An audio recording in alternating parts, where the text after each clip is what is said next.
President Biden also declared Thursday a National Day of Mourning. And many are reflecting on his legacy and his impact in his 100 years of life, talking about politics and much like that. But also, there's an impact in the world of medicine. 9 News medical expert Dr. Kohli is here to talk about it. And specifically, we're talking about cancer therapies. When we forget that he was diagnosed with melanoma, his skin cancer. He had a lot of other things happen many years ago. Yes, many years ago. And he changed the way we think about cancer, because our approach to cancer treatment had been really very antiquated. You see a cancer, you cut it out. That's the surgery. You see a cancer and you poison it with chemotherapy. You see a cancer and you irradiate it with the radiation. And that was very primitive, because what we were missing was those microscopic cancer cells that always get left behind.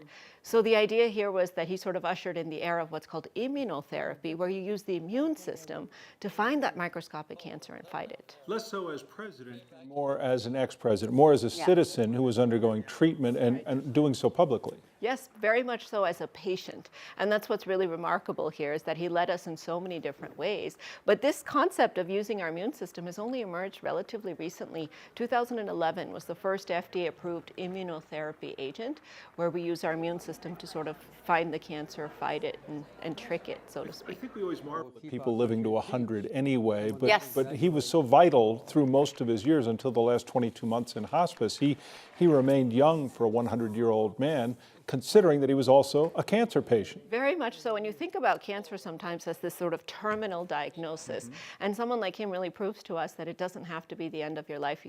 You can live with cancer if you are smart enough to outsmart it, again, using these types of different agents. And our immune system does a great job of surveilling viruses, surveilling bacteria, but the cancer cells are smart. They release chemicals that trick our immune system.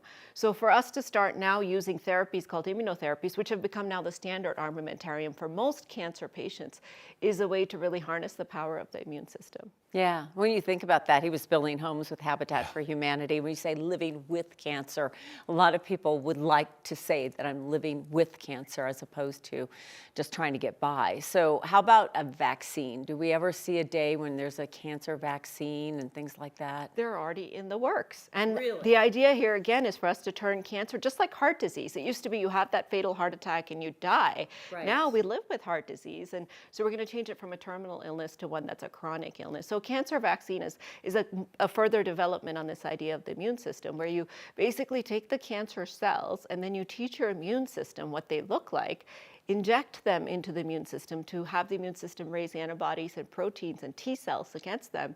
And so then if it ever comes back, you can then fight it. So we're not having cancer vaccines to prevent cancer, so to speak, except for cancers caused by viruses like human papillomavirus, which causes cervical cancer, but more to prevent recurrences of cancer, so that when you fight that cancer that first time, you don't feel like you're necessarily living with that dagger hanging over your head. Finally, on President Carter, you're talking about the man living with cancer, but you also that personality.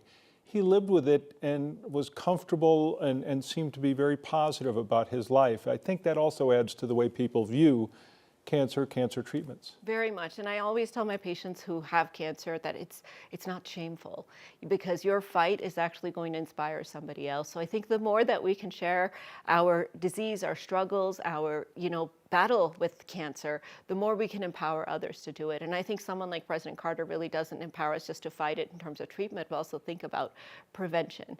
And today in 2025, there's so many cancers we can prevent, but we just have to stay on top of it. Continue to learn how and grow. Well, we will be remembering him throughout the rest of the week as well. Thanks as always, Dr. Kohli.